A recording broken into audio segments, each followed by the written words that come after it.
welcome to another edition of the Paranormal Concept Show. I'm your host, Paul Rook, and as always, we are exclusive to the Paranormal UK radio network. As always, we are joined by the very lovely Kerry Greenaway and the stupendous Richard Clements. I'm stupendous, you're lovely, Kerry. I know, I've been downgraded to lovely. What have you done to upset him? I don't know. I'm going to have to have a chat with him after the show, I feel. Yeah, you have a chat. I'm in trouble. You're in trouble. How have you been this week, anyway? You two? Yeah, not bad. Starting to, the lockdown is starting to grind again, isn't it? Now we've got Christmas and New Year's out of the way. But it's quite nice. There's a lockdown. I've not noticed. I know, it's another one. But it's actually quite nice to get back into some form of like routine without the disruption of Christmas and New Year. Although that was muted this year. It's completely worked the opposite for me, hasn't it? Really, because obviously before the lockdown, I was running a business and I was running it at my own pace, and now the lockdown. And with my St John ambulance work, it's like, there's your routine. Get up, do all the interviews to get vaccinators out there and everything. Oh, yeah. Yeah, you've got bonkers, haven't you, over there? It's like reverse for me. Everyone's having time off and enjoying themselves over this lockdown. And there's me hard at work. I wouldn't exactly call it enjoying myself, but you know. Well, yeah, I'm skipping down I can't even skip down the road. Skipping around my front room. Anyway, guys, yes. We've got an amazing show for you guys tonight, haven't we? We have. Yes, I've been looking forward to this one. So, I think in that case, Richard should introduce the guests. Right, I was actually contacted last week by Barry Strohm and his lovely wife, Connie. And Barry's actually a channeler. And I must admit, I've heard of things like this, but, I sort of brought it to you guys. And I thought, what do you think? And we all sort of unanimously agreed to get Barry on to have a chat, didn't we, Kerry? I find the whole concept of channeling incredibly fascinating. Working in the more spiritual field myself with crystals, I kind of get it, but it's going to be fascinating listening to Barry and his wife Connie and their journey and how this has all come about. So welcome to the show, Barry and Connie. How are you doing? Thank you very much for having us. We're doing great. Yes, we're over here in far, far away, but we still have the same type of lockdown stuff as you do, so... Yeah. Here we are. But it gives opportunity in its own way, doesn't it? It gives us more time to do research and concentrate on my crystal work and that sort of thing. Like, it's sort of there's an opportunity within that as well, isn't there? That's what we've discovered. You've got the right attitude. You look for the positive in everything. Yeah, it's actually been a great. We've actually got a lot accomplished through all this because. It really cuts down on a lot of things that would interfere with all the spiritual work that we're trying to do. So we can focus. Here we are. It's 2:00 in Mountain Time, USA, and we're speaking to Great Britain, talking about the paranormal and spirituality and a whole bunch of other things. So it's great. Okay, I found it a very cathartic, very positive experience. For me personally. I found that. I know everybody is different and not everybody has dealt with it as well. But for me, I'm with you. I agree with it. It's given me a lot more time, breathing space to assess things. And, when you look at your life, you can be more discerning about it. Anyway, that's enough about crappy COVID, as we're calling it these days.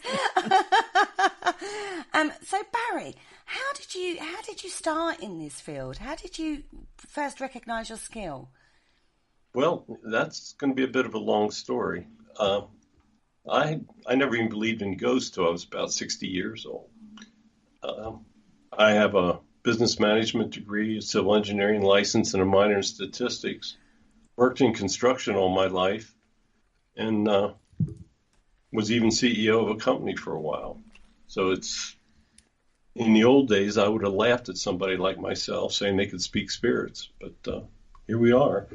It all started, we had owned an antique gallery back near the town of Gettysburg, Pennsylvania, which was the biggest site of one of the biggest battles of our Civil War back in the 1860s. Mm-hmm. An incredibly haunted area. And the ghosts between our store, we had an antique gallery there, and our store was very, very haunted.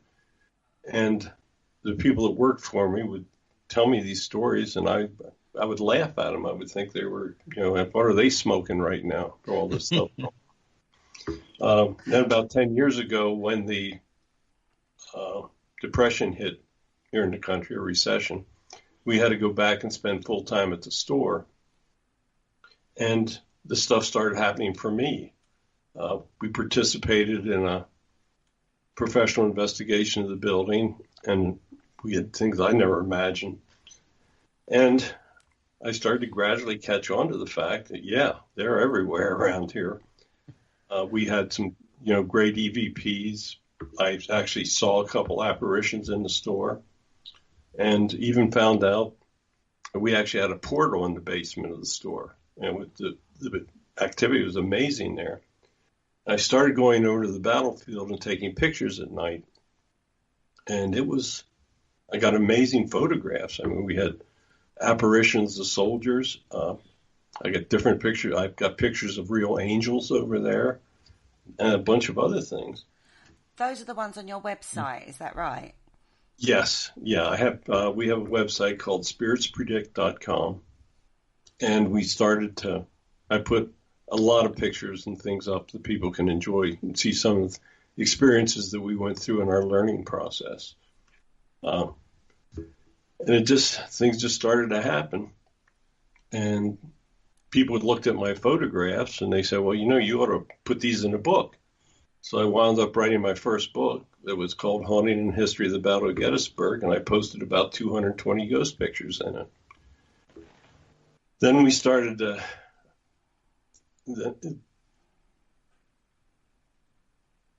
learn one thing about life, and the guides have a lot of range for you. So we were introduced to some people in Salt Lake City that did board channeling, and they'd been doing it for 2 generations. And I didn't even know what it was, and they invited me to sit in on one of their sessions.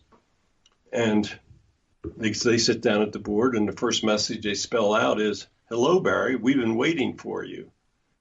And then it goes on from there. I became infatuated with this concept that you could communicate with spirits using a channeling board. Connie and I worked at it. When you say that, is that a Ouija board? No.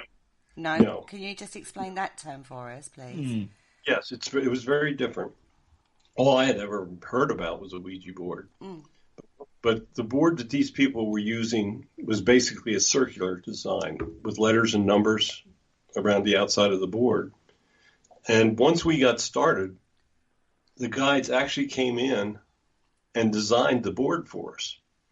They would tell us things they wanted removed from the board to move things around. So there's also a picture of that. There's a page on that Spirits Predict site called Board Channeling. Anybody can go in and see the design of the board. And in the beginning, they gave us a prayer of protection to use. And that prayer we included on there, but that is the actual words that the spirit guides gave us to protect us when we opened the channel to the other side. So we started working and started trying to get different types of messages, and it resulted in my second book that was called Afterlife, What Really Happens on the Other Side. And things just kept snowballing, and we kept channeling, and we would work with some other psychics on the board, and they would contribute their energies to it and their advice. And we started realizing that we could channel with famous people. I mean, it was like one step at a time. They kept trying to teach us this. So my third book was called Spirits Speak of Conspiracies and Mysteries. And we actually started the board channel with spirits that had lived these different conspiracies. We wound up doing 27 chapters in the book, including we channeled with President Kennedy, a lot of famous people, and we devoted a chapter to each one of those in that book. And there's where they taught us that we really could speak with most anybody we wanted to. And the way this all works is you have spirit guides. I assume everybody's familiar with a guide. Yeah. Mm-hmm. Our guides, we have some exceptional guides. We have one called Laura and we have one called Roz. And Roz taught us and worked with us to become proficient at the board channeling. And then Laura now does a lot of the work with us. And she is a very, very high-ranking master guide. And she literally can bring us anybody we want to speak with. So after we did the conspiracy book, I started asking questions about aliens. And one night, Laura says, we're going to bring you somebody that can answer all your questions because he was one. I said, one what? He said, alien. So next time we get on the board, in comes a spirit called Moo. And he had passed in 1987. He was a blue alien, lived for 950 of our years. And we challenged him for over 2 years. And from that, I write 2 books about aliens. And what we found out at that was that aliens have the same spirit energies that humans have. So therefore, I had the ability to channel with them, and we had the ability to talk to them. So we're moving along with this learning process, and all of a sudden it starts to dawn on me that when I'm hitting the first letter of a word, I'm hearing this word in my head. So, we used the board for a while, and we have videos up on our YouTube channel where you can actually watch how we progressed in our abilities through the years. Mm-hmm. But all of a sudden I'm hearing these words, and I get the message, do it without the board. You don't need it. So all of a sudden I start doing all the channeling in my head. And what happens is I actually speak the words of the spirit. It's not like I hear the word and repeat it. It's just I simply speak the words. So things have progressed. Then we started channeling with Holy Spirits, which was really hard to believe. And we wind up one evening, we're there, and all of a sudden we feel this incredible energy. And it turned out that it was Mother Mary comes through for us with messages. It was incredible to believe. We progressed, and one night we get this very special energy comes in, and it turns out this is Jesus speaking to us. When he comes through, we had tears, the whole thing. And we couldn't believe it. From my background, I was absolutely very skeptical that all this was taking place. So he says to me, we got a message and we're using the board at that time, and said, the message was, are you ready to heal others? I said, I never thought about it, but yeah, He said, as proof that you're really speaking to me, I'm going to give you the ability to heal. And he actually gives me 2 names.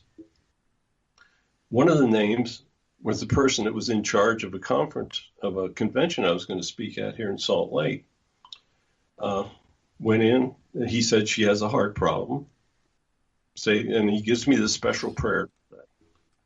So at the convention, I go up to her. I said, this is going to sound really weird, but are you having a problem with your heart? Yeah. Excuse me. Yeah, really. And you feeling all right? Uh-huh. And so I said, do you mind if I say this prayer for you? So I do, and she's still around, so I guess that worked. And there was a second lady there, and she was incapacitated with a migraine headache.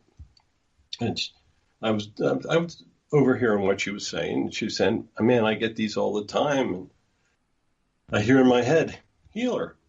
I said, okay. So I woke up. As you do. So I woke up there. I said, "Do you care if I say a prayer and try to heal your migraine for you?"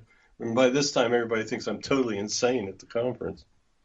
So anyway, I say the prayer for her. Within an hour, her headache's gone, and she hasn't had one since. It's been like 4 years now. So he proved to me that, yeah, you really can do it if you make up your mind. And since that, I've said it for many people. I've had like 3 or 4 people with advanced cancer that are now in remission. And it's, I'm only a messenger. The prayer directs his energies, and but he did all of these things to prove it to me. And it's been a wild trip, especially with my background. Now we're doing our own little radio show on the ParaX radio network, and we call it Channeling History.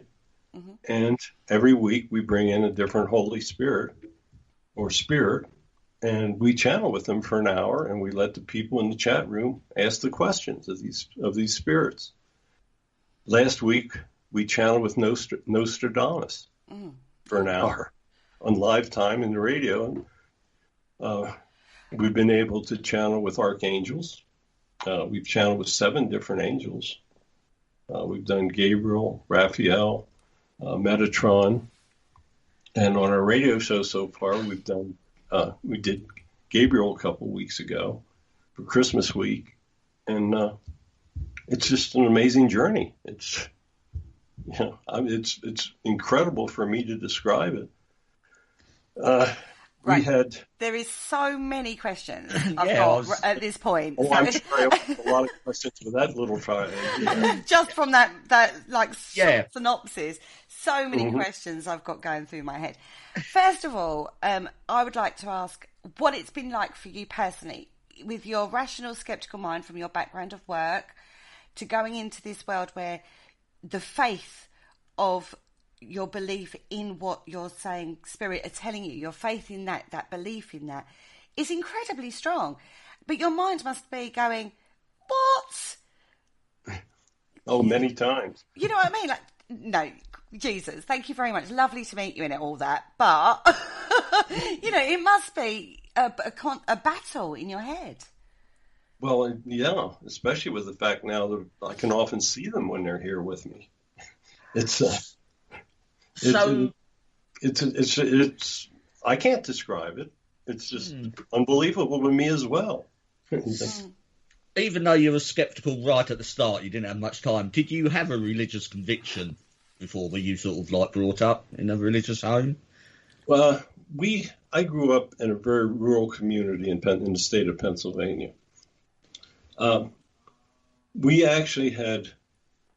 We were across the street from a very, very strict religion. And my grandmother would actually take me to tent revivals and things. As we grew older, we always believed, but I never thought that any one religion was correct. I looked at the Gospels, and I had doubts about many things that were written in the Gospels. Couldn't believe that, little things like Adam and Eve and, Moses having the whole Red Sea parted, all 100 miles, and Noah. We always had a very, very strong spiritual belief, but organized religions, we just pulled away from. Mm-hmm. So that's the background that I bring into all this. Connie, for you, I'd like to bring Connie in at this point. For you, watching this journey, how has that been for you? Mind-boggling. Were there times where you were going, are you okay? Can this really be true? And especially once we started to channel with the Holy Spirits, I thought, I can't be good enough to be doing this. Like, why would they come to me? There are more beautiful souls in this world than mine. But Jesus loves us all, no matter how good or how bad our souls are. Yeah, keep in mind, we keep mentioning channeling with Jesus, but the message that we get are the many paths. It's not just a trip. Christians aren't the only ones that go to heaven. I mean, We've interviewed Buddha. We do a lot of different religious people that we channel with. So it's even though Jesus is the personification of God or source or whatever you want to refer to him as, they give us messages of the many paths into heaven, and they explain heaven. We know what heaven is, and it's amazing. So, Connie, you were with Barry throughout this sort of, could you call it, experience, transformation from sort of skeptic to sort of, this journey he embarked on. Yes, and you were just as involved as Barry was through this? I don't have all of his abilities, but I'm a big believer, and I do get messages in my head from time to time that I know didn't come from me, that they came from my guides.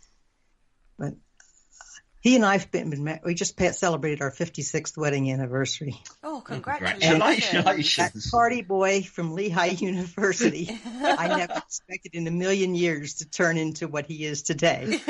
But I feel very honored that Jesus has chosen us to help get his word out and to help other people. It's really nice when someone has a loved one pass away and we can get messages to them. Like when my father passed away 2 years ago, we were on our way to my sister's house, which is where he passed, and my dad came through to us while we were driving and asked us to please help my mom, which we did. It's a wonderful gift. It's unbelievable, but I just feel blessed. So you'll get these sort of feelings, messages, or what do you sort of have to take time out to tune in to receive, or will they just come to you sort of whilst you're going about your everyday business, so to speak? I don't have the skills that Barry has. I can't get messages for you. Mm-hmm. So I'm his partner. He does the research when we do our radio show and puts all the questions up, and I read the questions, but he's done all the work. Well, you never know when the messages are coming. Every once in a while, I'll look at something and I'll know, and I'll hear in my head, yes, you need to do this with this. It's been such a bizarre journey. It's totally not predictable. I'll give you, for instance, we're here at Park City at the ski area, and Monday we wanted to go out and ski, and we usually get there when the lift's open, ski a couple hours, and go home because, old as we are, we can't take it too much anymore. So anyway, we get up and we got ground fog. So we waited till the fog cleared, and I said, well, if there's anything wrong with the weather, we stay home now. So we're about an hour and a half later than when we usually go in, get our skis, and we're standing in line, and there's a guy. All of a sudden I hear this thump, and I look, and this guy has collapsed right in front of us, about 10 feet away, and in the lift line, waiting to get on the chairlift. And he just never moved. There was a doctor in line. They come up and they immediately start the CPR on him. And I knew he had passed. And I'm standing there, and I actually watched the spirit leave his body. And I'm going, it dawns on me what's going on all of a sudden, watching this thing take place. And everything was arranged that we would see this. So when we got back here to the house, I got Laura. I said, Laura, did you guys arrange this thing that I saw this morning? And she said, yes. We thought it was very important that you would actually see a soul come from the body so that you never have any doubts about that again. So when I tell you we lead a weird life, yeah, buddy. You never know what's going to happen. Paul, sorry, did you want to? Yeah, I mean. The problem is, I know, Paul, I think the problem is when you're not living it, when it's not happening to you directly, it's very easy to be very sceptical, isn't it? And go, yeah, right. But Absolutely. Unfortunately, that's human nature, isn't it? Oh my God, yes. And everybody, 50% of the people that watch us do this. You know, I'm sitting in here in where we do our radio show and stuff, and when I channel, I just kind of stare into space, and I'll get these guys who come, oh, you're reading all this. Well, I'm not. You know, I can do it in front of an audience. I have videos up on my YouTube channel where I'm standing in front of people, and I'm letting them pick who they want to talk to and ask questions of. We're never when somebody laughs at us or tells us we're nuts, because the fact is, all of this defies everything that we've learned in science and every experience that we've had. So unless they've had their own experiences where the spirits come to them, yeah, they're not going to believe, and that's okay. But wouldn't it be easy though to prove that what is being channeled through you can be proved by, if I don't know, for example, you know, some sort of artifact. If there's an artifact connected to the person, like for example Jesus. Let's say Jesus comes through you, and why can't can he not tell us where the cave was where he was buried, for example, somewhere that is quite personal to him, but we could quite easily find it, like the Holy Grail or something, because that's the cup of his father. Yeah, we've done a lot of that. We do once a month. We do a call-in show where we take calls for a couple hours. And I had a guy call in, and we also can communicate with animals. Give you a quick story. I'll digress and I want to tell you a personal story. We had a cat that we loved named Bodacious that we had to put down about 15 years ago. So once I learned I could communicate to the other side and talk to animals, we started communicating with her on the other side.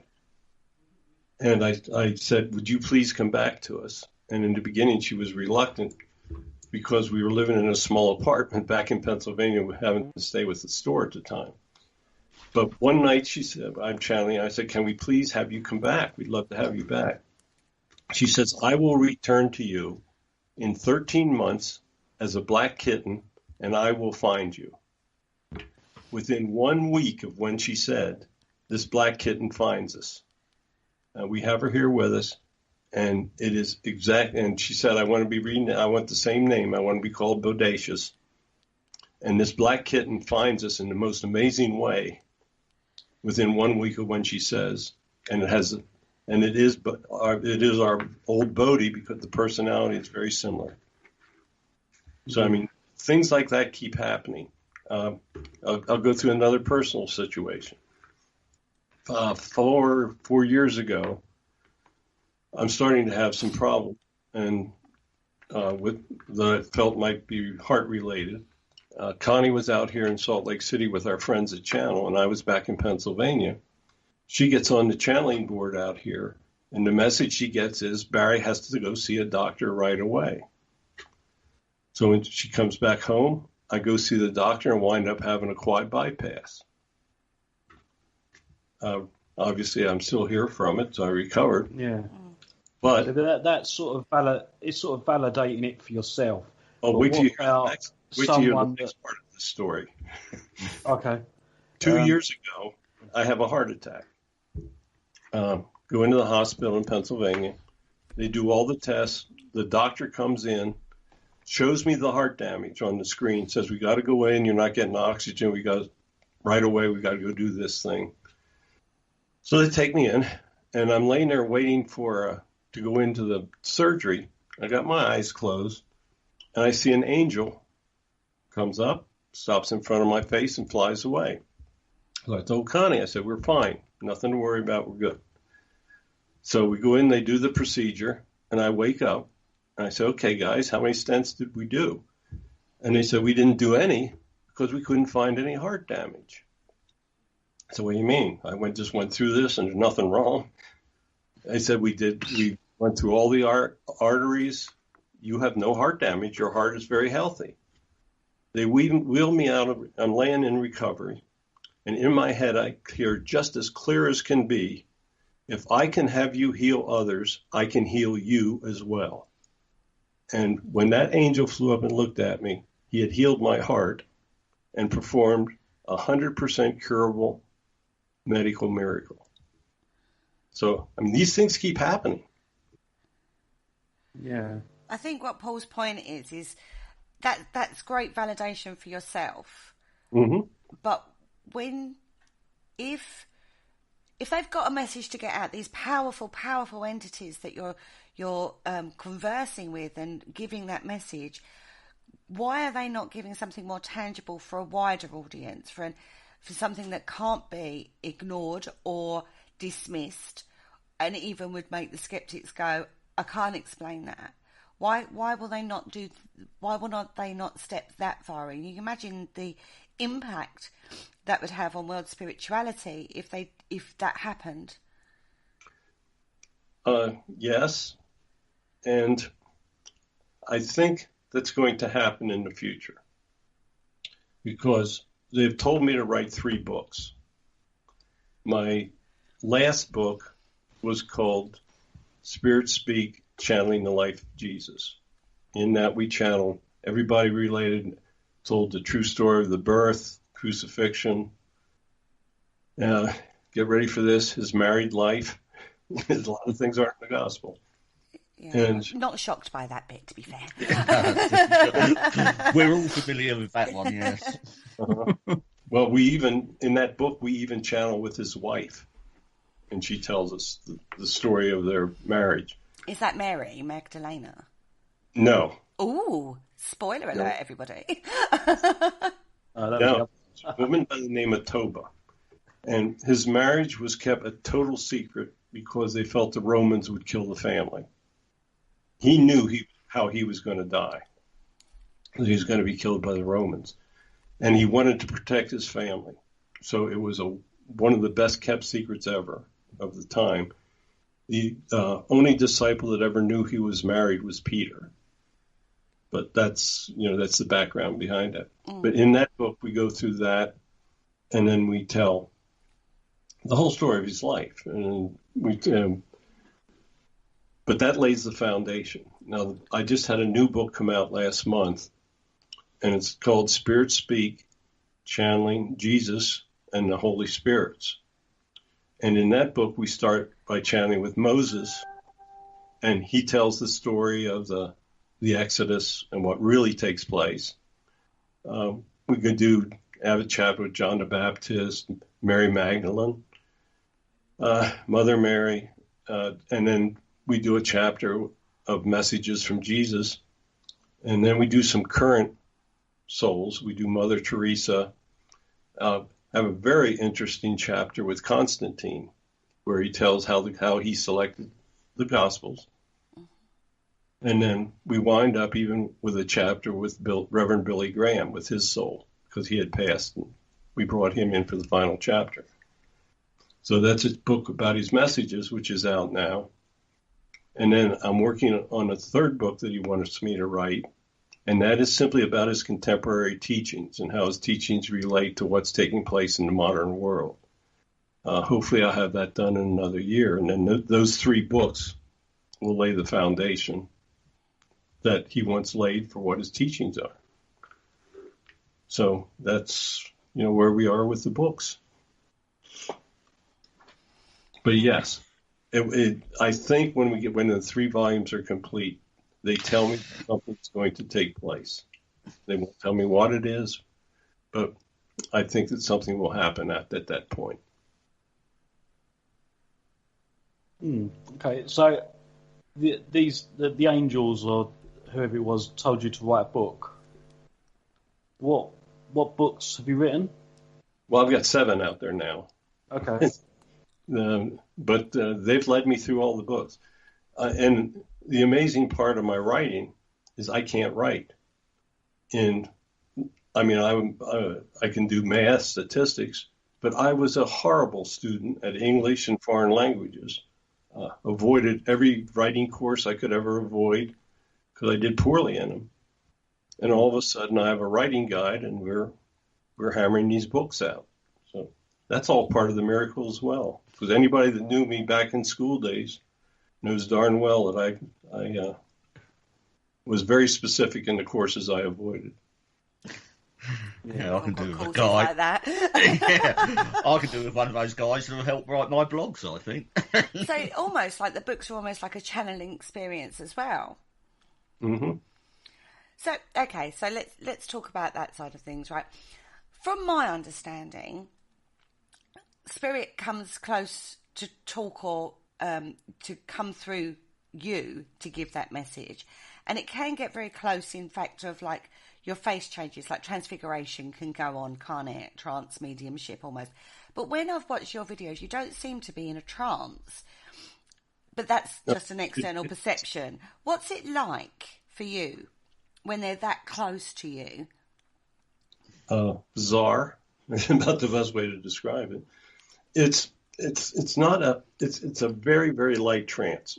Because when I'm channeling, I actually don't remember what I'm saying. So after a lot of these shows, I have to go back and read the transcripts to actually know what I said. Mm. But I am just simply, it's like they take over my body and I just simply speak their words. We did a radio show with Billy the Kid, one of the famous Western outlaws that we had here. Mm-hmm. And when I speak, you'll hear me actually speaking the terminologies that he used. And I mean, as I was doing it, I was catching it. There were times that I thought he was actually going to swear, that he was leading up to a cuss word, and he caught him. But you'll hear the pace and the word changes a lot like we did. One time in the Conspiracy book, we did a chapter on King Richard. And when we channeled him, his answers were in the Old English with the I's and the yays and all that stuff. But usually it's just the words come out. It's very hard for me to describe. But it can happen almost instantaneously. Like we can request a spirit, and somehow or they must have this system on the other side where they page people and then they come. But I've done it in front of audiences where I've just simply let them name the person they want to, the famous person they want to talk to. Laura brings that person, and I let the people ask their own questions, and I just answer in their words. It's strange. So when Laura's bringing that person, so you can literally request anybody? Pretty much. There are souls. Now, when we started this, the one thing they told us was never, ever request evil. Because there are souls that have been sent to the lower level that are not available. Mm. When that happens, then the guides will fill in and give the information. But there are definitely souls out there, or the soul may have reincarnated and be back. And if the soul's back, then obviously we can't talk to them either. I listened to your show where you spoke to John Wilkes Booth, the guy that assassinated Abraham Lincoln. A lot of people would consider what he'd done was sort of like quite an evil act, but he was quite easy for you to sort of connect with? No, he was surprised. They actually had to get like a hall pass for him to come back to. I love that. They had to shout down below, "Oi, get up here quick!" Yeah, no, he was real happy to talk to us. If you're talking to someone like JFK, John Kennedy, obviously he would have been privy to a lot of state secrecy information. How does that work? Because he's got no tie to the physical now, really. He could blow things out the water if he wanted to. Obviously chooses not to, but he could. Well, we never asked him any questions that could blow things out of the water. I mean, he told us who killed him. He gave us the name of the guy that pulled the trigger, and it wasn't Oswald. Gave us other names for a hint, I think the guy's name was Howard Hunt. It was a Hunt, was his last name. But this guy was involved. He was one of the Watergate break-in people. And when Hunt dies, he actually does a deathbed confession that he was involved with this. You go online and see it. They told us, they tell us these facts that I have no idea existed. When I was doing the conspiracy book, they would tell me these things. And then I would go back and do the research and verify what it was. Because when I only tried to put in stories that I could verify. The John Wilkes Booth story is well documented. Yeah, that's what I was sort of getting at, because that is his sort of his story around that particular point in time is, as far as I'm aware, is quite well documented. Yeah, there actually was a book written about it, and I didn't realize this until we were told the story. Of course, everybody's going to say, "Oh yeah, you knew everything about it," but I didn't. But when we wrote the conspiracy book, they would tell me things, and I would go back and verify.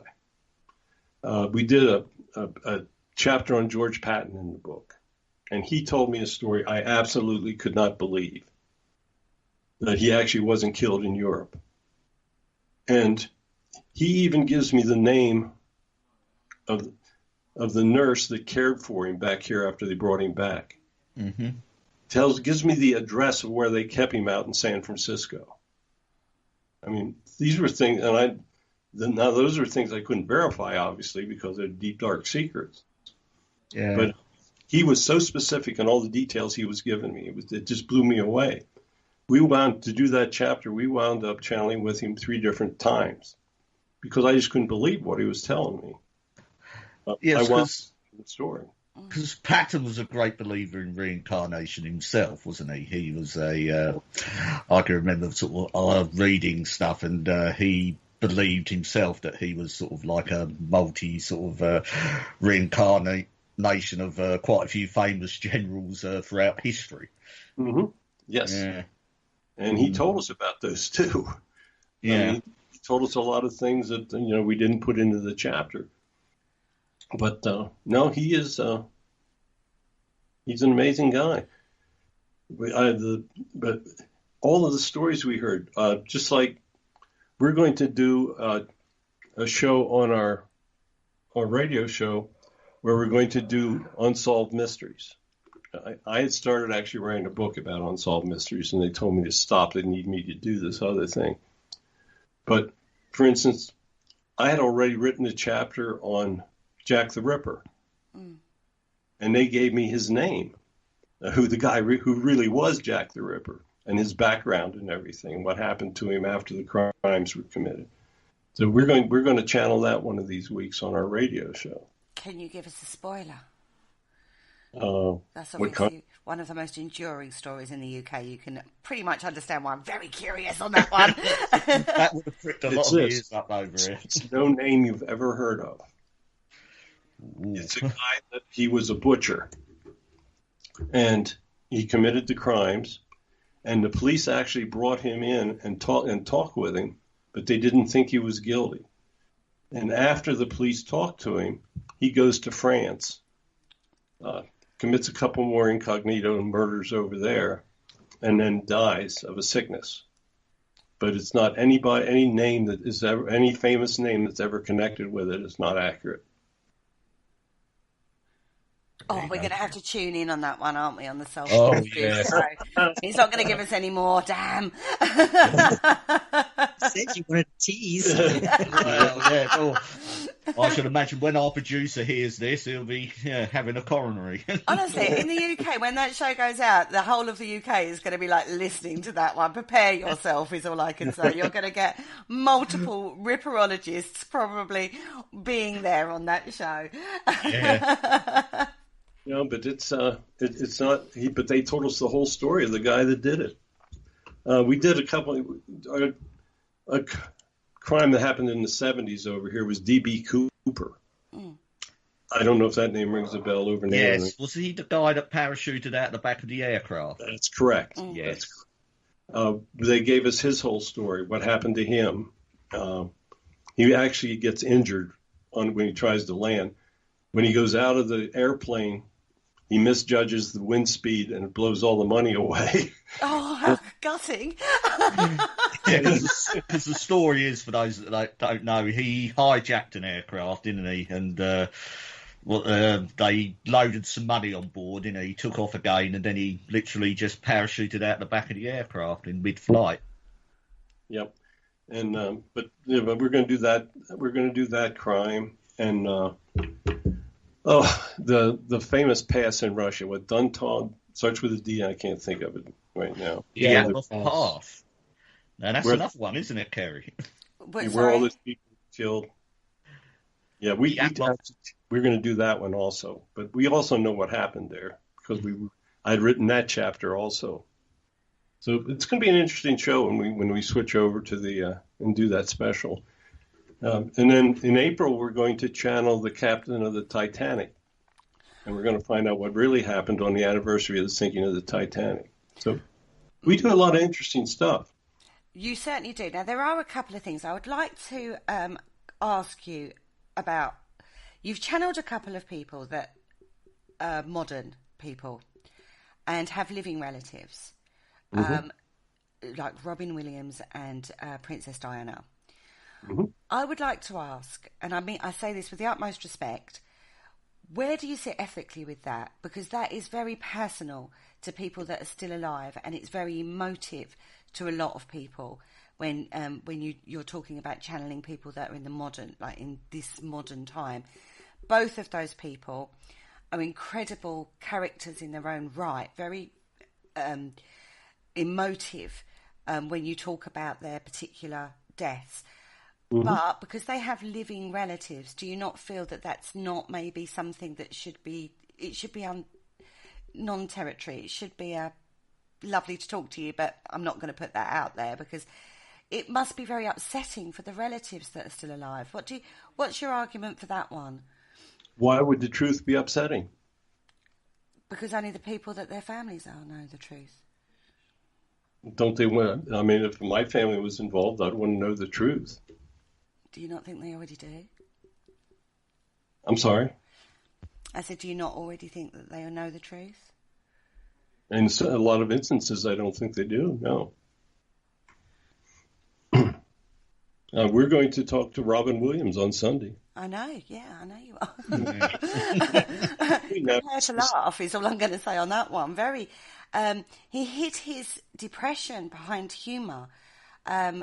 Very tragic, actually. Very relevant. Relevant, but very tragic. And we're doing it because of the suicides. We've done a lot on suicide prevention. We've channeled people that have, done suicide, and they tell us what it is actually like after it takes place. And once you hear the story, we're hoping it acts as a deterrent. I mean, we've backed some people off. We've had people that were contemplating suicide that have heard the stories and have backed off from it because of what we do. So, in my opinion, the truth is what it is. And, some people believe, people don't believe. That's where we come from on this. If those spirits thought that there was harm in that message being given, they would not do it. Have you ever had a spirit refuse to talk to you that you've asked for? The first time we channeled Robin Williams, he didn't want to come through for us. But somebody twisted his arm and he did. Okay. Let's talk about the journey on the other side then when a person passes over. What's the process that they go through when they go through the other side? Because it's obviously, you don't just pass over and continue. You hear various stories of you review your life, you write a new life pattern for when you reincarnate. There's lots of theories and, ideologies that have come through from that. From your understanding, from talking to these spirits, what is that process that a spirit goes through once they've passed over? Well, sometimes it depends on how the spirit passes. Sometimes when the spirit passes very rapidly, they're shocked by it. and they really can't believe they're on the other side. Davy Jones of the Monkees died rapidly of a heart attack. And we channeled him, and he said he was utterly shocked. All of a sudden, he's looking back down, and he can't believe that he's out of body. People that are suffering from like Alzheimer's and long-term serious diseases, their soul can actually leave the body before come and go from the body as they're nearing death. So you mean that's a gradual separation? Yeah. Okay. They're preparing for it. Okay. When you go to the other side, it's hard to explain, obviously, but it's going to be what you think it's going to be. It can be many different things. If you think there's going to be a tunnel and light, in all probability, you'll see a tunnel and light. You may just suddenly see the spirits of your loved ones appear to you and help you. When Connie's father died, he was a World War II vet that fought under Patton. And when we channeled George, he said that he was going to be there to help her father pass. And after her father passes, and I talked to him, he said he was shocked to see General Patton there when he came over. So it can be a lot of different things, but it's all good. You know, you're gonna face a judgment. Your guides are gonna go through your life to show you what you did right and did wrong, and you know you're gonna go on from there. If everything went well, there's 7 realms in heaven. The whole reason we come back and reincarnate is so we can advance in the realms. Mm-hmm. If you led a good life, you either stay in the realm you were or perhaps move up. If you did things that were bad, you might be sent back 1 realm or so. And if you were really bad, there's a special lower realm of nothingness where you're sent. And then you can be there for an awful long time. But it's death isn't anything to fear. I mean, what they tell us is that death is the beginning of a cycle. Humans look at death as the end of a cycle. The spirits look at death as the beginning because it sets your soul free to do another life plan and to advance and to move ahead. When we've had near-death experience, people come on. Sometimes it's not always been a pleasant experience or an out-of-body experience. You know, where they've died and then come back. It's not been their time; they've come back. Now, a lot of those times you do get the lovely spirits were there to meet them, the white tunnel, blah blah blah. There are other experiences that people have had that have not been pleasant, even though that person would not necessarily be considered an evil or a bad person. And it scared them for that process of transition. Why do they get that? An everyday normal person living their life gets a really fiery, helly, demonic almost experience for that kind of experience. Well, it might be something from a prior life. You know, karma is very real. Things follow you through multiple lifetimes.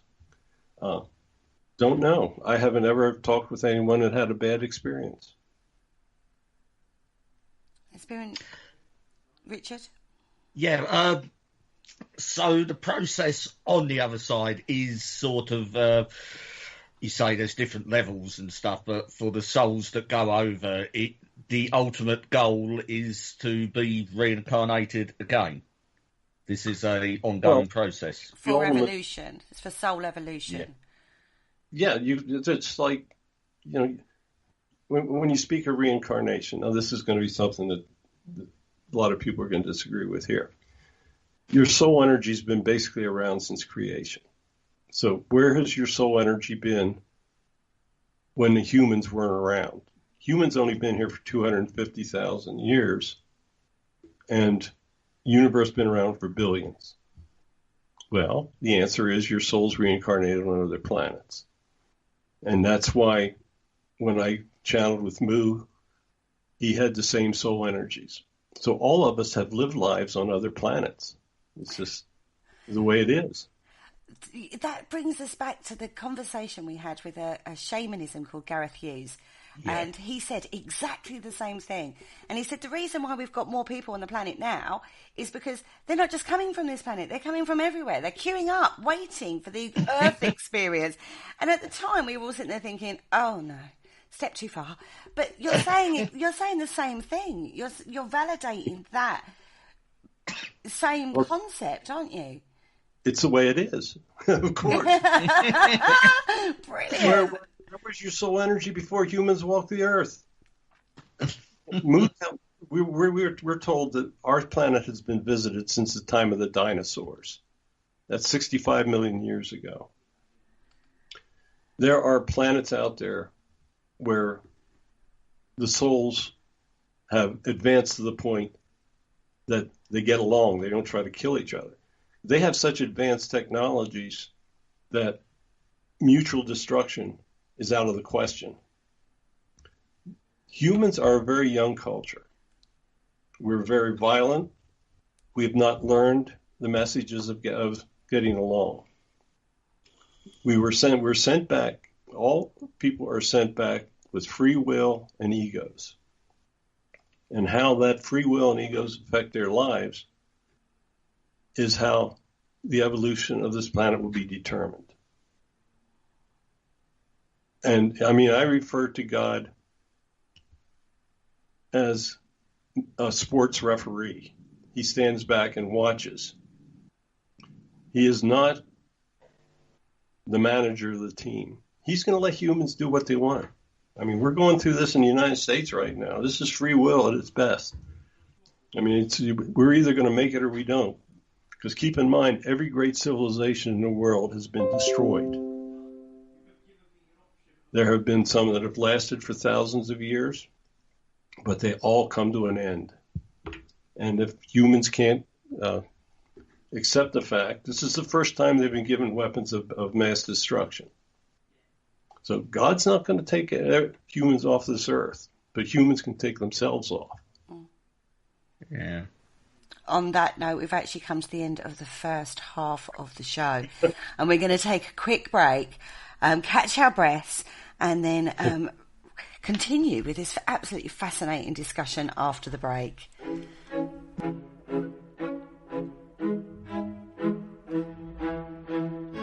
Hello, Harry Price here. If there's nothing me and my friends enjoy more here on the other side, it is to sit back and relax and listen to the Paranormal Concept Show, right here on the PAUK radio network. Broadcasting a plethora of interesting and informative content for all your paranormal needs. Find them across social media to keep up to date with forthcoming shows and all their other adventures. Hello, is there anybody there? And welcome back to the Paranormal Concept Show, exclusive to the Paranormal UK radio network. Now, before the break, we were exploring Barry and Connie's fantastic, amazing journey in regard to channeling spirit and some of the amazing people they've spoken to. We're going to delve into that a little bit more in the second half. Before we get into that side, I want to talk about the alien factor. Now, it's a very controversial one, everybody. It's you know, it's very diversive, shall we say. People believe, they don't believe. Are they, when we get ufology encounters nowadays, you hear a lot on that in the ufology world, are they nuts and bolts, or are they multidimensional, or are they just not? What? Tell me again what the thing is. Like when we hear about like encounters with alien beings from another planet. We're good with that. Yeah, they, like when you hear of spaceships and stuff like that, are they real? Are they nuts and bolts, or are they multidimensional? Do they come through from far out in space, like, I don't know, Deep Space Nine or whatever, Voyager or whatever it's called on Star Trek type thing, or are they actually multidimensional jumping? Well, they're everything. People don't understand how many different varieties or what goes on out there. Moo told us that they have a base ship that they use, and on that ship there's over 250 varieties of aliens on it. But keep in mind, if you're an extraterrestrial, we're aliens to them. So, everything's relative. But no, Connie has actually been abducted, and I have seen a real one. So, and I have seen spaceships. So, yeah, it's all very, very real. Star Trek is real, Paul. It is. I've always known there's a Federation out there. They're just waiting for us to have warp capability. Well, there you go, Paul. Question answered. I devoted a whole chapter to it, to the Confederation, so to speak, in my conspiracy book. When are we going to get? Because you also do prophecy, don't you? You also sort of talk about things that are going to happen in the future. When are we going to meet and be part of this as humans? It's happening. There's a lot going on in Antarctica that just simply hasn't been disclosed yet. The United States is now investigating the UFOs and are admitting that they have incidents that they can't accept. And when the time is right, that the people will not be so petrified and understand, you will have full disclosure. But it's coming, and it started. All of the internet, social media stuff is all part of disclosure. I look at all the videos and information that's up on now. This is how it comes. They had thought about having disclosure earlier. In 1920s, there was a radio show called War of the Worlds. Yeah. Mm-hmm. And they had people jumping off of buildings. So they realized folks weren't really ready for this yet. But it's true. We're quite familiar with that broadcast. But it's taking place. More and more people are having alien encounters now. There are more abductees. There are many aliens that are among us. I mean, that was my alien book was called Aliens Among Us: Exploring Past and Present. And there's an awful lot going on people don't understand. So when we hear what sounds crazy theories of lizard alien people that have got cloaking devices so they look like normal human beings being on this planet, to some degree, that's true. Yeah, shapeshifters are very real. One was involved with Connie's abduction. Why don't you tell them a quick story of when you went for This happened about 23 years ago, back before we were into this business. I was in South Florida driving up a major interstate about 10:30 in the morning, going through a very busy area. I took note to this one exit as I went past it. And the very next thing that I know and where I'm conscious is 2 exits further north. It's just like someone pushed a button on my head and turned my brain off. And then 2 exits later, they pushed the button again and turned my brain back on. And it wasn't like when you're sleeping, because you take a while to wake up. But this was very, very quickly. So I couldn't understand what happened. So I went to my cardiologist, and he did EKG on me, and he said, "Everything seems fine, Connie. You must have fallen asleep." And I'm thinking to myself, if I had fallen asleep, I would have lost control of my car and taken out other people with me.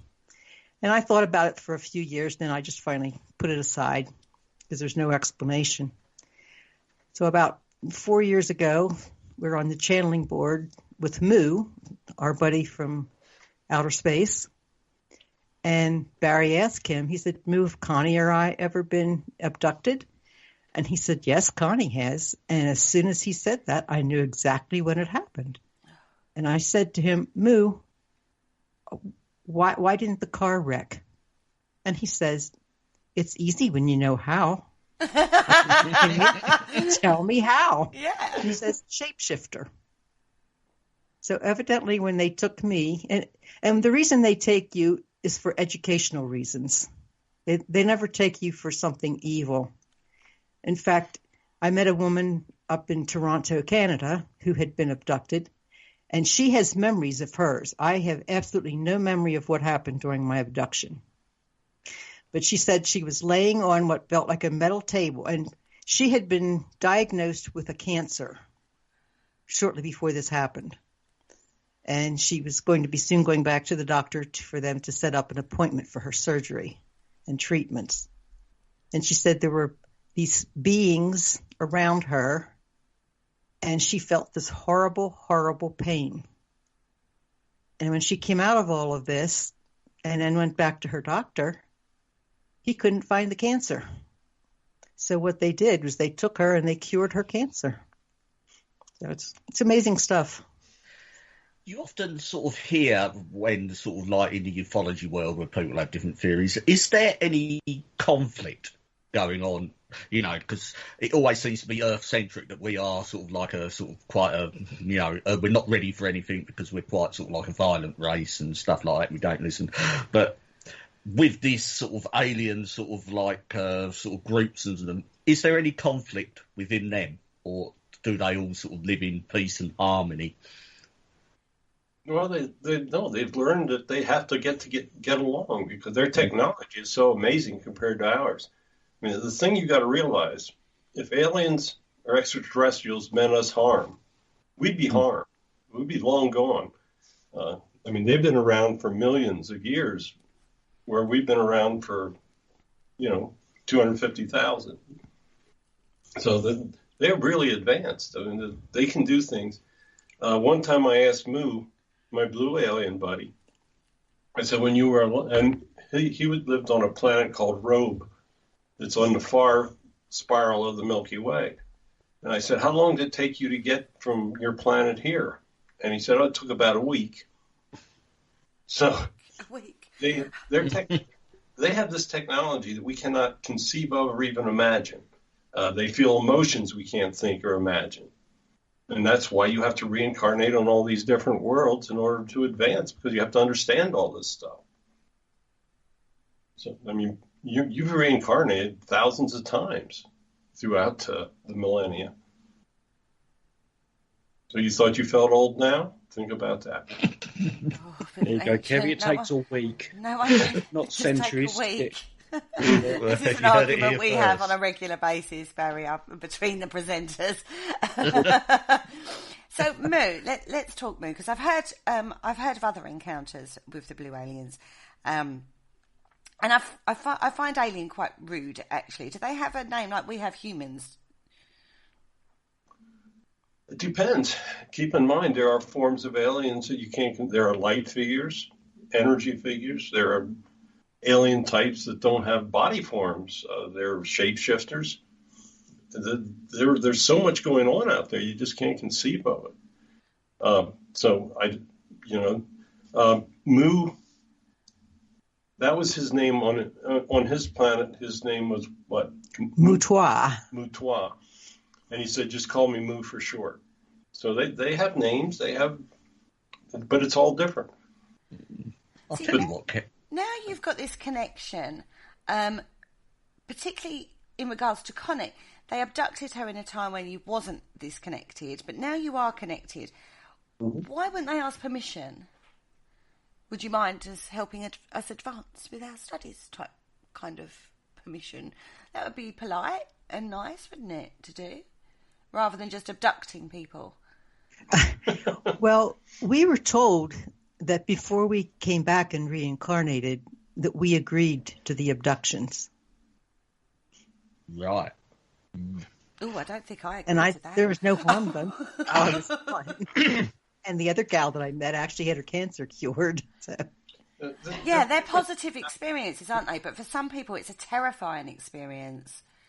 Yes, because they're seeing these bodies, these beings that they absolutely can't conceive of. And it is terrifying all of a sudden to know that you're in a place where you've never conceived of being and you didn't give permission that you're aware of to do it. Obviously, Kerry's quite interested in that. Would it be possible to channel Moo now? No. Sadly, when he came to us, he told us he'd be with us for 2 to 3 years to help write a couple of books, and then he would leave us. But we are told that we are going to have another alien that we're going to be able to channel on the radio show one of these weeks. So yeah, we can channel aliens. I mean, it's not that hard. They have the same soul energy we have. Yeah, Moo was really cool. We were channeling one time, and he spells out, "Connie girl, stop smoking." I said, "Moo, I don't smoke." I thought about it for a second. I said, "Oh, wait a minute. Are you talking about the smoke that comes out of my ears when I watch the news on TV?" And he said, "Yes, well, I think that's not good for your energy." Yeah, it's not good for any of our energies. So do you think then, when's the change going to happen in regards to media? Because a lot of our fear comes through our media, like even down to films like Independence Day. That's the only one I can think of off the top of my head. But there's a lot of that kind of media-driven fear in regards to this. Now, partly, someone would argue that that's, it's driven by a higher council on planet Earth to create that fear, so it's never going to be acceptable to humans. Or is there going to be a shift where we see more alien-friendly kind of media, so we are more accepting for when that happens? Yeah, it's all part of this major plan. In Star Wars, they had a lot of different alien types, like Chewbacca and, different characters. Well, apparently, a lot of those characters were pretty accurate. That whoever was behind that had envisioned these characters, but those characters were also put into their minds as a type of an introduction. So it's going to be this long process. The people have just simply got to be led to the fact that they're nothing to fear. I'll tell you a quick story about when I saw the alien. We were in our apartment in Pennsylvania. I woke up, and we have night lights on because we have cats, and you don't want to trip on a black cat. True. I sat up in bed, and I looked over, and I saw this big form standing beside the bed on Connie's side. And I thought I would, I cleared my head and made sure I wasn't dreaming all this stuff. And I looked at it, and it was a reptilian form. And it looks at me and smiles and then knocks me out. That's the last I remember. I woke up, I said, did I dream this? What in the world took place here? So that was when we were working with our friends in Salt Lake City on the channeling board.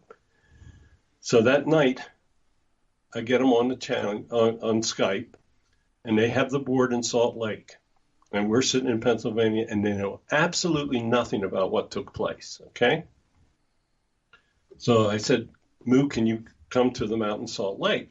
And they answered that he's here. And I said, Moo, did I see an alien last night?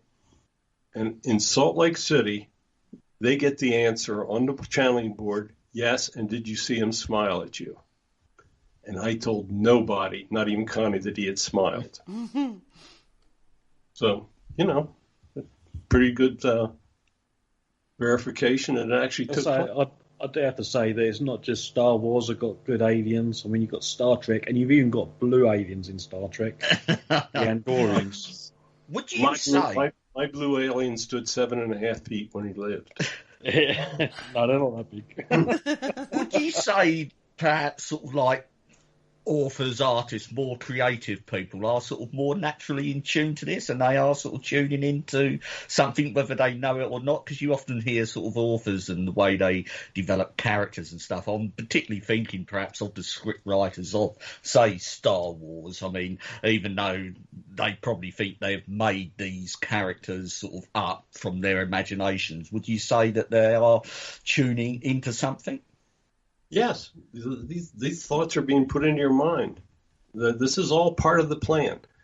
They are working towards full disclosure so that we can work with aliens. And they've been contributing to us for ages. I mean, I was amazed to be told all the contributions that aliens have made to us through the ages. Yeah, we were told that they helped Dr. Salk create the Salk vaccine for polio. Oh, wow. Oh, right. Yeah. The MRI machine, they gave us the technology for that. They helped gave us the technology for the atom bomb. There's a ton of stuff that the aliens have cooperated with. Could they not help with the COVID situation? They probably could. They probably could. But I think this is, and I think maybe they have, because look how fast the vaccines come out. Yeah. True. Yeah. It's quite unprecedented, isn't it? Impressive. Quite frankly. I mean, we're looking at vaccines never arrive this fast. So I'm sure that, that we got a little boost from them. This is the way it works. They'll get into the head of the scientists. They'll put stuff in their minds, and they think they thought of it themselves. Oh, it must be so annoying. They could have just saved time and beamed us up, cured us, and put us back. That's more wishful thinking on your part. That's not learning for the human race, though, is it? We have to learn for ourselves and evolve for ourselves as much as anything else. That is exactly right. We're all dead, if we're all dead because of COVID, we're not going to be all dead because of COVID. We're not going to be learning anything, are we? Yeah, but we're not, are we? Because there's a high survival rate. Oh yeah, it's it's the death rate. It's well, don't get me started on this one. Okay. Can we talk about the prophet? Let's change tracks and go into the prophecy side of things, because we could get bogged down on the alien factor side of things, and there's so much we can cover with you. And with the prophecy side, what messages are coming through to you for the future for us, as for 2021? And you said 2020 then. When we started this, they gave us a lot of future predictions, because that was part of how they were convincing us of things. They told me that the last pope was going to retire, and I actually posted that online 6 months before it happened. They gave us, in the beginning, we were getting prophecies about earthquakes. They told us about one in Puerto Rico, and it hit right when they said it was going to hit. As we have advanced, they've pulled back a lot on the predictions, because they don't ever give a prediction that can change a life plan. For instance, if I asked when they were going to have the next big earthquake in California, they would never tell me exactly when it was, because people could take precautionary measures, and it would affect the life plan that they had. It could screw everything up. So the idea of prophecy and prediction is not to sort of warn people per se. Correct. Yeah, you came in with a life plan, and for instance, a guide will never tell you the time of death. So I have absolutely no idea when I'm going to go home, because that which could change the life plan. Now they are. We did Nostradamus on the radio show this week. Yeah. And at the end of the show, I asked him, I said, "Would you give us a prediction?" And his prediction was that we had to be very cautious with China, because they were attempting they would be doing many things that they wanted to be basically leaders of the world. So, but a lot of people understood that, but that was the prediction that he gave us this week on the radio show. One of his older predictions, like when he first wrote his, the prophecies that he wrote, actually, when he wrote his prophecies, they were very obscure. You could translate them and put them onto. You could do anything with them. Yeah, that's where I'm trying to go with it. And actually, one of those could be read in the same way of that. Well, yeah, because he is utterly amazed that people think he could predict the future like this. He said, "There is no way I ever could understand what was going to be taking place from the 16th century to everything that you have going on around you today." He said when he wrote those quatrains, he intentionally wrote it in different languages, different poetic formats, because he wanted them to be able to be translated the way he wanted them translated, because he really didn't have the gift of prophecy. He studied history. He was an extremely brilliant guy. He knew, for instance, he knew that Germany was always fighting with somebody in those days. So he was safe to predict that in the future, Germany would be fighting with somebody. So that gets translated to be Hitler, because in one of his quatrains, he uses the word hister. Mm. Mm-hmm. Well, in the 16th century, that was a term for the Danube River. So he wrote in such a complicated manner in multiple languages that are now ancient languages to translate. So you can basically come up with anything you want in these quatrains. But he's blown away by the fact that people still think he's predicting the future. A lot of people still put a lot of stock in what he says. Yeah, sorry, but that's what he said. Okay, well, it's better from the horse's mouth, I suppose. Well, yeah.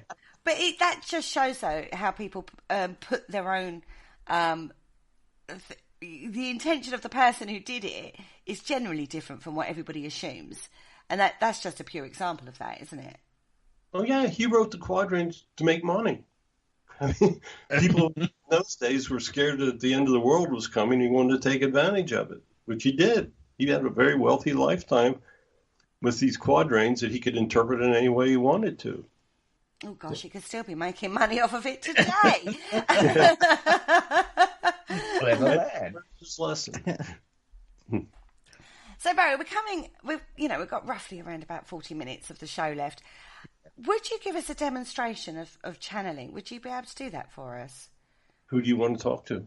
Guys? Just asking the guys. Is there anyone you feel that has got a message for us three here, or would you prefer us to give you someone? Well, pick a famous person that you'd like to talk to, and that you can ask questions for. Because if I bring the person up, everybody's going to say, "Aha!" You know. Oh, okay. True story. Richard, what about someone from the English Civil War that you Charles the First. Okay. Laura, can we take Charles first? What is your question? Firstly, I would like to introduce myself. I'm Richard. I'm very pleased to actually finally meet you after all these years. I would like to know, did he truly believe that his appointment as king was divine? Absolutely. I felt that I was meant to rule. I felt that God supported our family, and that I was put on earth with the intent that I would rule. Okay. There's a rumour that has circulated to do with your father. Nothing's ever been proven, but they believe his death was accelerated for yourself to become king. Is that true? I felt that it was inevitable that I would be to rule, and it is quite possible that my assuming the throne may have occurred more rapidly than nature would have assumed. Okay. There's your answer. Was he a lawyer? A very stubborn man he was, apparently. Yeah, Kerry, Paul, any questions? No, I can't think of any for him. Right. Do you want to try King Richard? Yes. Third. Richard III, yes. Let's try him. All right, let's see. Laura, is Richard with us? Yes, I am here. How can I help you? Immediately after your death, you were taken to Leicester. Your body was taken to Leicester.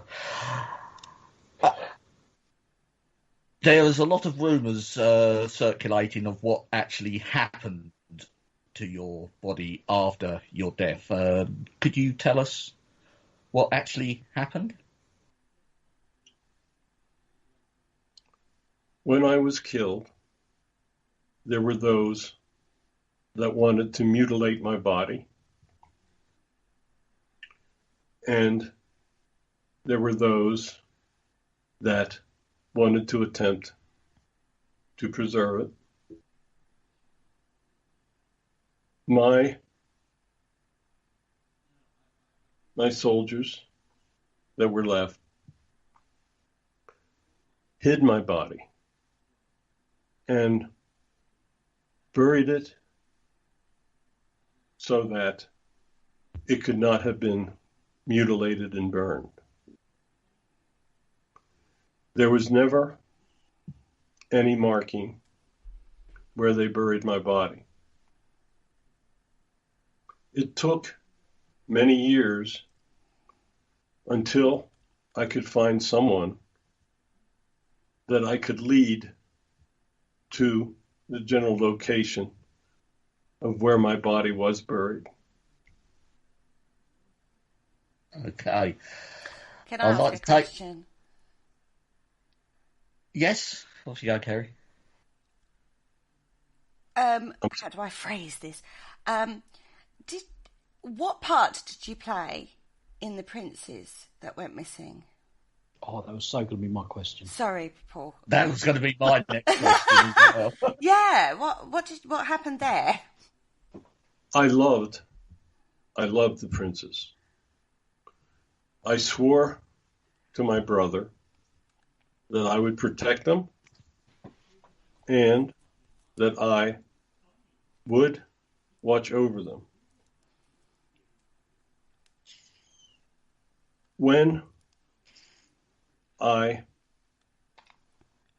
was attempting to build my forces, they were taken to the tower. Mm-hmm. And there, an individual very close to me, who I trusted,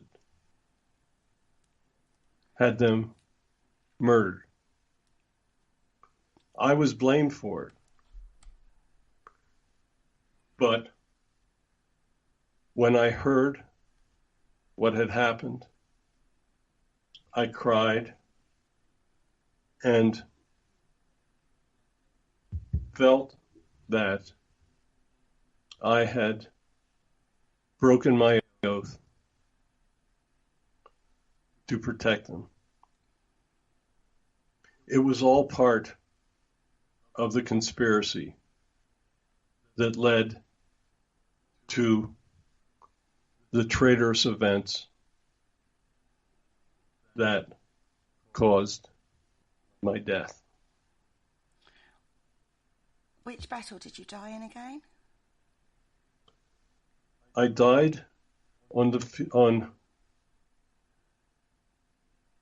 Bosworth Field because the traitors would not support my battle against the Tudors.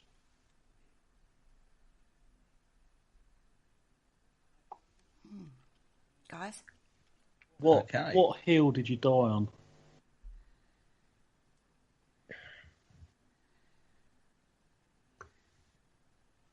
In those days, I did not understand or know the names of the individual fields. Bosworth was the location, and it was near Leicester, but I cannot truly say. Things happened so fast at the end that when I knew I was betrayed, I did not want to die a coward.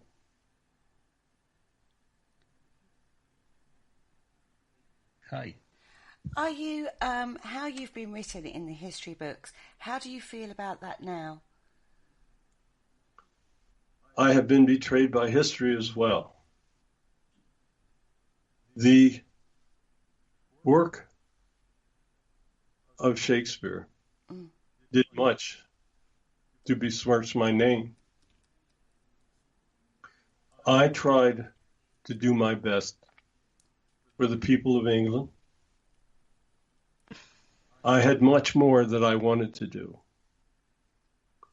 I wanted to secure the crown until my nephews could assume their rightful place. I was betrayed, and history was changed to give me blame and to cause my reputation to be besmirched and never to truly have the truth come out about what happened. Is there documented evidence somewhere of that betrayal? After the battle, much of the documentation was destroyed. The Tudors wanted my name to be ruined, and for those to believe that I had perpetrated the act of murder against my family. Much of the truth no longer exists. That is a reason why I try to come through and bring the truth, since my body was discovered. Sadly, it is mainly my words against those of history. True. May I ask a personal question? Sure, surely. Did you have an affair with Elizabeth of York? Yes. And I have no more to say on the subject. Okay, thank you for answering that. Hey. Trust you to bring that into the fray, Kerry. Well, that's what I was asking, right? If we could rewrite the history of your reign, what's the one thing you would like to be proudly remembered for? I would like to be remembered that I was a servant of God and that I did my best for the people. Sadly, I was betrayed and could not fulfill many of the ideas that I had. But I want to be remembered as being a servant of God. Well, thank you. Any questions? Thank you, Kerry. Do you know whether or not it was actually the boys that were discovered in the Tower of London? The bodies were never discovered to my knowledge. I was told what had taken place, and I inquired as to the remains, but I was told that they were never found. Okay. Do you know where they are?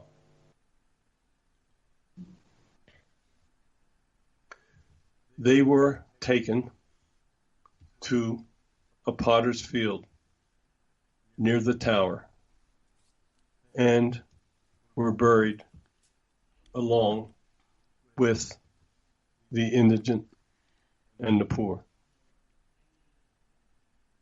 Okay. Could I ask a question? Oh, yes, please, Connie. Feel free. Yes. Have you been able to spend time with your nephews now that you are all on the other side? Yes, we are now all together here. My brother and my nephews are together. My nephews have returned since that terrible time and have lived another lifetime, but they have now returned, and our souls are still together here.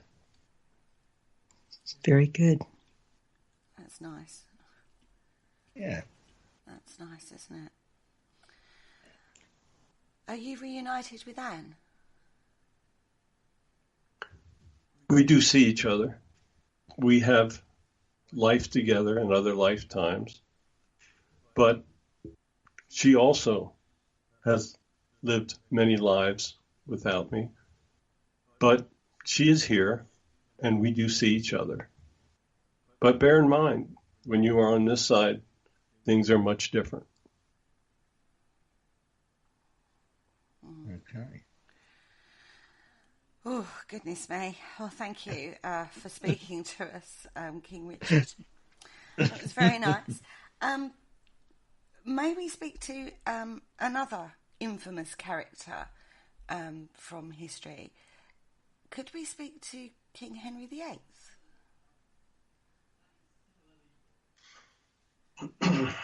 Lars, Henry available? A little worried about this one, to be fair. Yes. Yes? I'm told he's here. He's all yours, Kerry. Thank you. Thank you. Where do I start, King Henry? You had an accident on the jousting field. You were renowned for your physical prowess when you were younger, and you had an accident on the jousting field. Did that change your personality? Yes. I felt that I was indestructible. I knew that I could defeat most individuals, and I had no doubt that I would not be wounded. Sadly, that wound affected much of the rest of my lifetime, and that the pain and suffering it created had a very bad effect on my emotional state and many of my relationships. Which of your relationships was the most important to you and hurt you the most?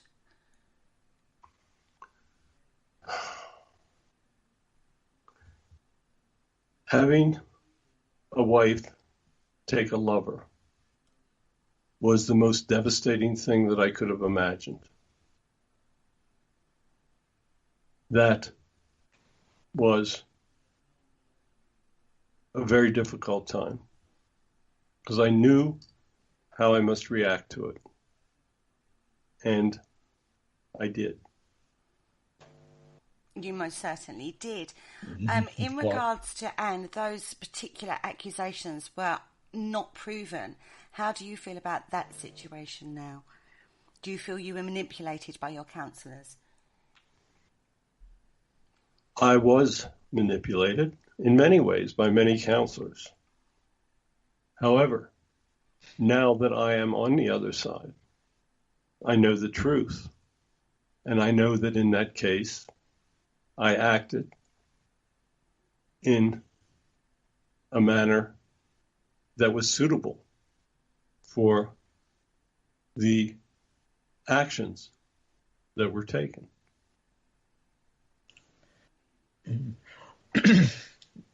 What were your underlying sort of drive feelings to actually break with the Church of Rome? What drove you to do this? I felt that the Roman Church had too much power over the people of Great Britain, and that the path of the church was corrupted by European politicians, and that England would be better served by following teachings that were not under the control of Rome. Okay. You had 3 children, all succeeded to the throne at some point. Which do you feel that your role as a father was amiss in some way, that you could have been a bit more of a guiding hand with those children? Yes, but that can be said of all of the kings. Yeah, that's true. During those days, things were much different than they are now. We had ultimate power, and by wielding that power, we often did things that would never be acceptable in your modern times. So yes, the raising of the children was generally left to others, and we could certainly have been better fathers. But that is the way it was. Being followed by, after Edward and Mary, you then had Elizabeth ascend the throne, and she was very much your daughter, she in female form. Are you the proudest of her? Yes, I do believe, as I look back, that Elizabeth would be my pride. Mm-hmm. She resembled me much in my mannerisms and in the way I would have, or the way that I did govern. So, yes, I believe you are correct. She would probably be my favorite. I think you might have had quite a volatile relationship. We were very similar. Yeah. And quite often similarities result in fireworks and disagreement. I see her often over here, and I still love her as I did on Earth. And I will tell you, we get along much better over here. Mm-hmm. When she joined you, when your children joined you in the spirit world, did you admonish them for any of their behaviour? I'm thinking of Mary in particular in this instance. Mary did many things that we did not approve of. And she was guarded. She was judged quite harshly when she returned. So we really don't see much of her. And we probably will not see much of Mary in the future. Fair enough. What's your biggest regret as king?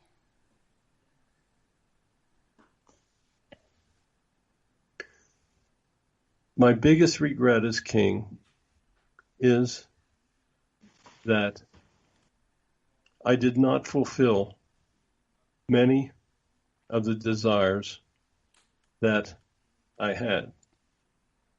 In many instances, as you mentioned earlier, my counselors would deceive me and give me information that was not accurate. And often I would act on that information. And citizens of our wonderful country suffered and were harmed as a result. I wish that I had been, in many instances, more independent in my actions and not had relied upon my counselors. A difficult position for a king to be in, though, I feel. Yes, that could, certainly. That's a lot of many a monarch, I think, through British history, unfortunately. Yes, as I've watched from over here, it is certainly not something that was unique to my reign. No, most definitely not. Your flagship has been raised, the Mary Rose has been raised, with many of amazing artefacts on there. What was your favourite artefact that was on the Mary Rose?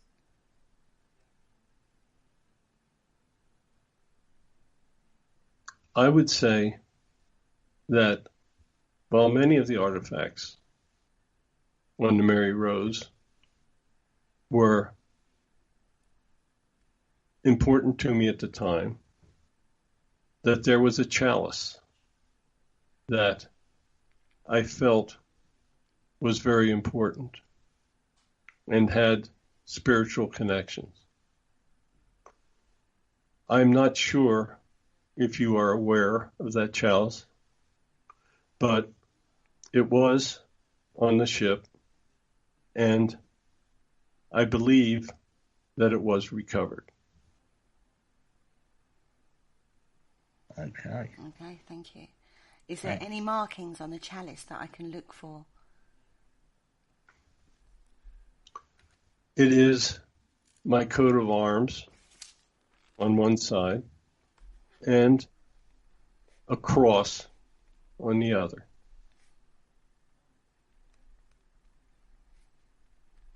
Thank you. Okay, thanks. I will certainly look into that.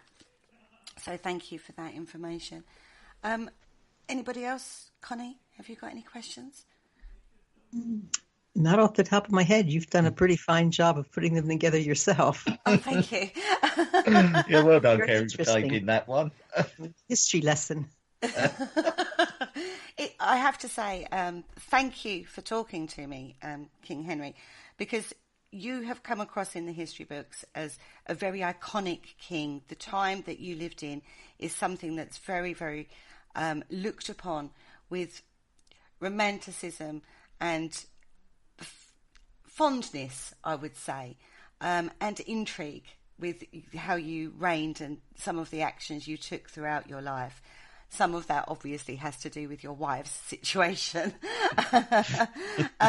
But it is one of the most iconic periods in history that a lot of people look to. So for that, I thank you. You are quite welcome. I thank you for allowing me to come through.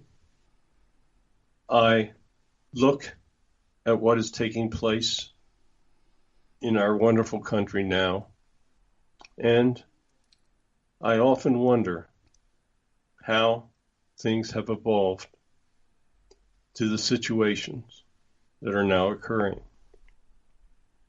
Hopefully, there will be a strong leader in the future. In my day, it would be king. In your day, I am not sure who will step forward to give you the leadership that is currently required. So much has changed in the world. There are so many things that are threatening the well-being of our wonderful country. I would caution that your leadership pays special attention to what is taking place in Russia and in many of your so-called allies. Hopefully, there will be a strong individual emerge that can see you through these difficult times. But I thank you for asking for me tonight. Many times I misunderstood, and I did truly live in a very difficult time. And yes, the history of my wives is something that I often wish had never happened. But I did the best I could with the advice that I was given. So thank you for listening to me tonight. And should you wish, I would be willing to come through once again.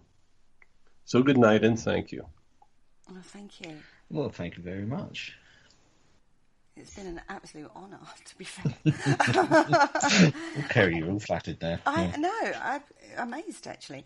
Barry... So that's how it works. It's how it works. Amazing. Barry, is there any other message from the other side that you would like to impart to the listeners tonight?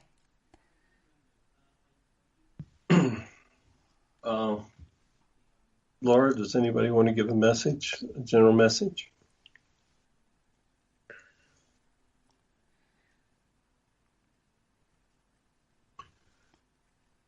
Know that when I walked the earth, it was a very difficult time.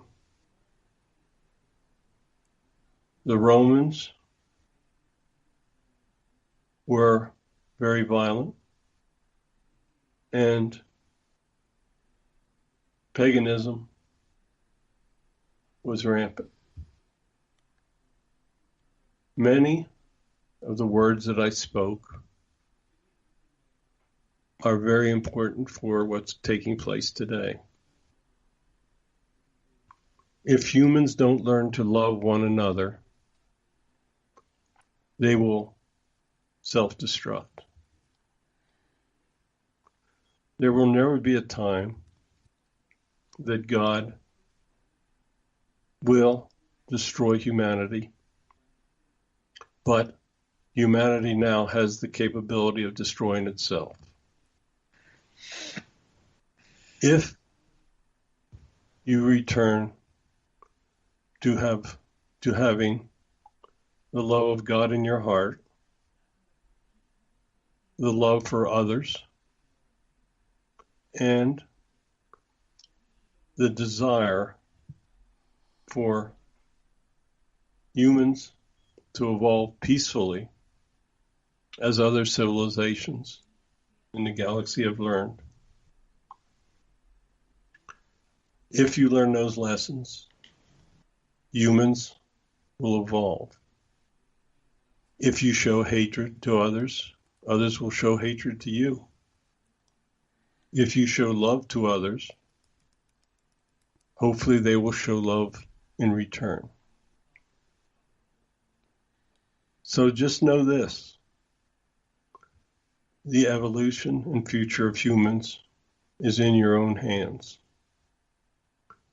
Use your free will to follow the commands that you have been given of love.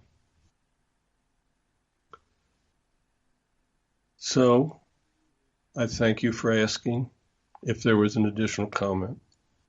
I'm sure you did not expect this one, but know that God loves all of you, all religions, all of those who lead good lives and help others. So God bless you tonight, and thank you for asking for a message. God bless you too, Lara. Thank you so much. Thank you. That wasn't Laura. Oh, okay. Okay. I hesitate to ask. End their show. Time is running out. It certainly is. Who was that? I don't want to say it. It was. It was, wasn't it? Yes. No, Oh my God. Himself. Felt it right away when it started. Oh, thank you. He wanted to prove that we really do speak with him. Yeah. Well, we got it there, didn't we? we certainly did. But thank you to Lara, because she is part of that process that allowed you to channel. Yeah. So there is thanks to Lara, and thank you to all the spirits that chose to come through and give validating information for us tonight on the Paranormal Concept Show. Oh my goodness. Thank you so much, Barry and Connie, for joining us. It's been an absolute pleasure and very, very informative as well in regards to how this works. And, you know, it's mind-blowing, isn't it? Yes, it is. It really is. We've been doing this now for 10 years, and it's still blowing our minds. Yeah, well, I certainly... appreciate you having us on today. And that's great, I never know who's coming through. So whereabouts? I had a feeling. Had a slight inkling there. So whereabouts can people sort of follow you, check up on you, and things like that? Well, probably the best place to see what we do is our YouTube channel. It's in my name, Barry Strohm, Strohm. We have about 116 videos up. We put all the radio shows up on YouTube. If you want to listen to our show live, it's called Channeling History. It's on the ParaX Radio Network, and we come on at 9 o'clock on Sundays Eastern Time in the United States. So that's pretty late in the UK. That's very late. So that's why I brought up YouTube first. Excellent. We're also on Podomatic, iTunes, and all those good places. All my books are available on Amazon. You can go and look at them, see what you think of them. Mm-hmm. The website, spiritspredict.com, we have a lot of really interesting stuff up there. A lot of photos, a page on board channeling, and the page called Bodhi is Back tells of the reincarnation of our cats. So if you're a pet lover, go in and read that page. It'll change the way you look at things, and you will have a better understanding of how animal souls work. It's a wonderful story. There's a good one for everybody that likes animals. So thank you so much. Sorry. No, I just said that's pretty much our story. That's well, thank you so much for joining us tonight on the Paranormal Concept Show. I have to say to our listeners out there, whatever your opinion is, it's important to listen open-minded and without judgment, and listen to the story, see what you can take from it personally, and go forward with that. Guys, do you want to add anything to that? No, I'm all right here. No, it's very interesting. I particularly enjoyed the channeling sessions as well. That is the first time I've ever sort of really been involved in any. Oh, and now his internet goes. Paul? Paul? The big man himself. I don't know how we're going to follow this. Yeah, definitely. Well, on that note, we bid you all a very farewell, and thank you for listening to the Paranormal Concept Show.